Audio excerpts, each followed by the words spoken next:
하나님의 말씀 볼까요? 잠언 21장. 잠언 21장의 15절부터 31절입니다.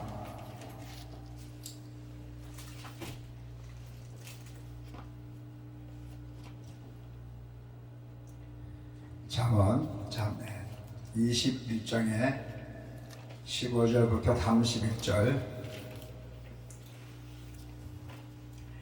정의를 행하는 것이 의인에게는 즐거움이요 죄인에게는 패망이니라. 명철의 길을 떠난 사람은 사망의 해중에 거하리라. 연락을 좋아하는 자는 가난하게 되고 술과 기름을 좋아하는 자는 부하게 되지 못하느니라. 악인은 의인의 속전이 되고 사악한 자는 정직한 자의 대신이 되느니라. 다투며 성내는 여인과 함께 사는 것보다 강야에서 사는 것이 나으니라. 지혜 있는 자의 집에는 귀한 보배와 기름이 있으나 미련한 자는 이것을 다 삼켜 버리니라. 공의와 인자를 따라 구하는 자는 생명과 공의의 영광을 얻느니라. 지혜로운 자는 용사의 성에 올라가서 그 성이 의지하는 방벽을 허느니라. 입과 혀를 지키는 자는 자기의 영혼을 환난에서 보존하느니라. 무례하고 교만한 자를 이름하여 망령된 자라 하나니 이는 넘치는 교만으로 행함이니라. 게으른 자의 욕망이 자기를 죽이나니 이는 자기의 손으로 일하기를 싫어함이니라. 어떤 자는 종일토록 탐하기만 하나 의인은 아끼지 아니하고 베푸니라. 악인은 재물은 본래 가중하거든 하물며 악한 뜻으로 드리는 것이다. 거짓 증인은 태명하려니와 확실히 들은 사람의 말은 힘이 있느니라. 악인은 자기의 얼굴을 굳게 하나 정직한 자는 자기의 행위를 삼가느니라. 지혜로도 못하고 명철로도 못하고 모략으로도 여호와를 당하지 못하느니라.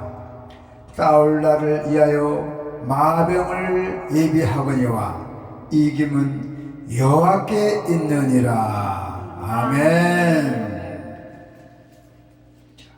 지혜로운 자와 지혜를 버린 자의 차이점이 있습니다. 과연 어떤 차이가 있겠습니까?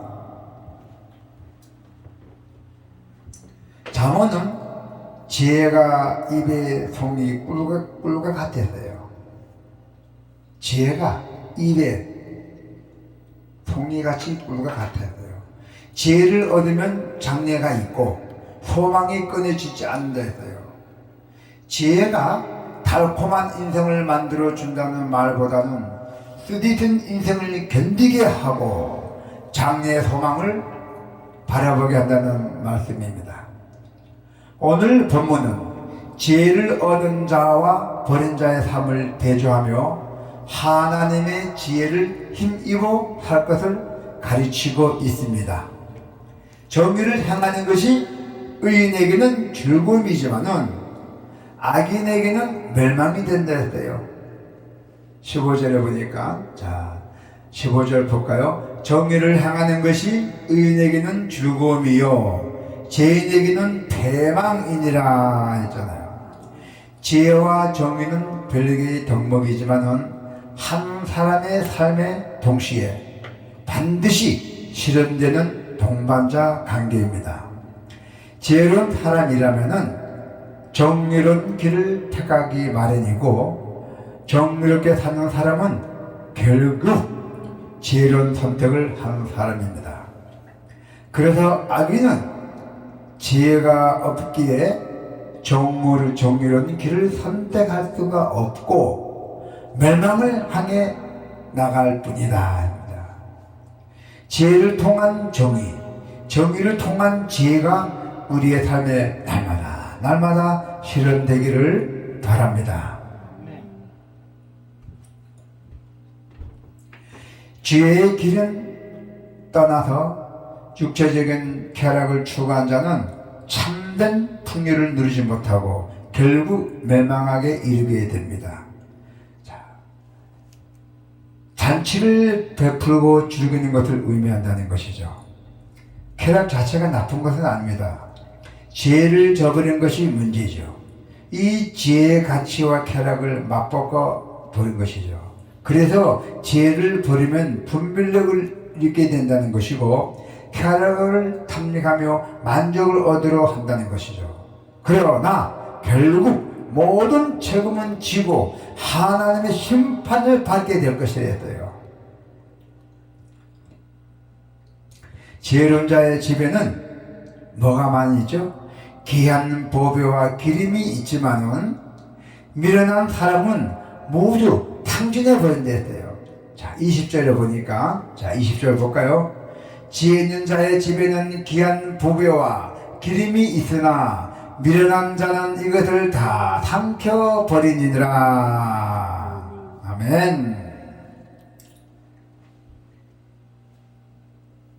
자, 그래서 우리가 이 지혜로운 사람은 이태로운 상황에서도 잘 대비해 줍니다. 차분하게 지혜로운 사람들은. 그래서 그 위기를 아주 지혜롭게 묘만할 수 있는 것이죠.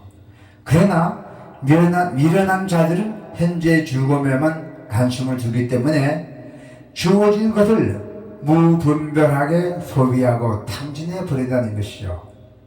아이, 나 오늘 돈 다 벌었어. 다 써도 돼? 너 또 벌어도 돼? 이런 마음을 갖는 것이죠. 고생은 불꽃이 일어 날아가는 것을 우리 고생은 불꽃이 일어 날아간처럼 당연하게 찾아옵니다. 그때를 대비해서 우리에게 주어진 자원을 지혜롭게 잘 관리하며 살아가기를 바랍니다. 지혜를 얻은 자는 용사들이 지키는 성을 얻게 되고 역경 속에서 자신의 입과 혀를 지켜 자기 영혼을 환난에서 보존한 데 있어요. 22절, 23절 한번 볼까요?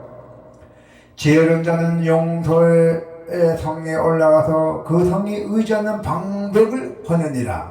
입과 혀를 지키는 자는 자기의 영혼을 환난에서 보존하느니라.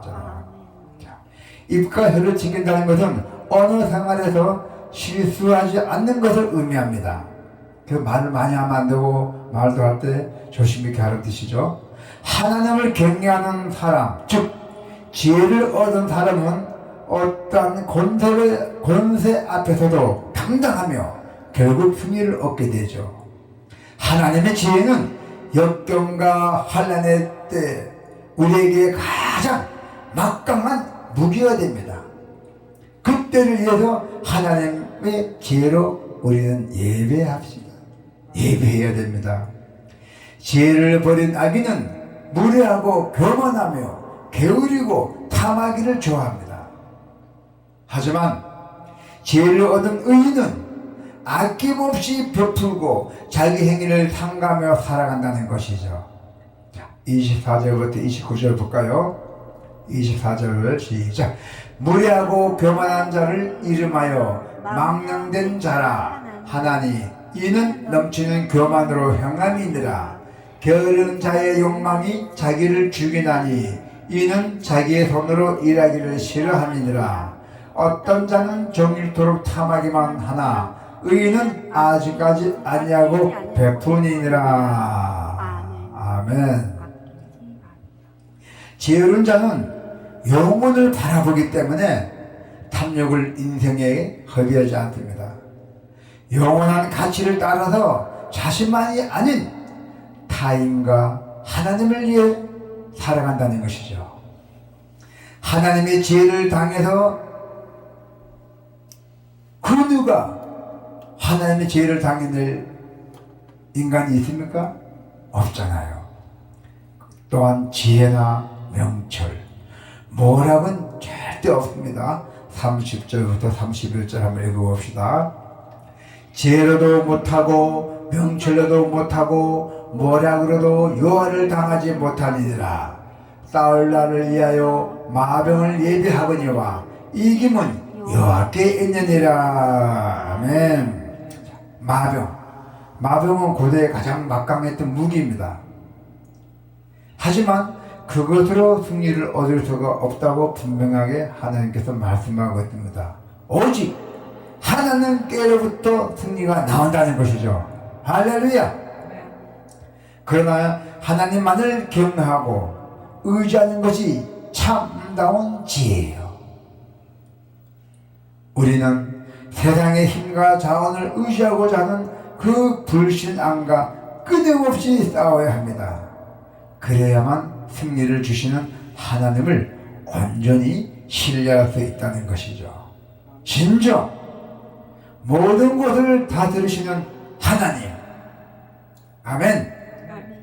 모든 것을 다스리시는 하나님, 승리의 하나님을 바라보는 여러분께서 그 지혜가 있기를 축원합니다.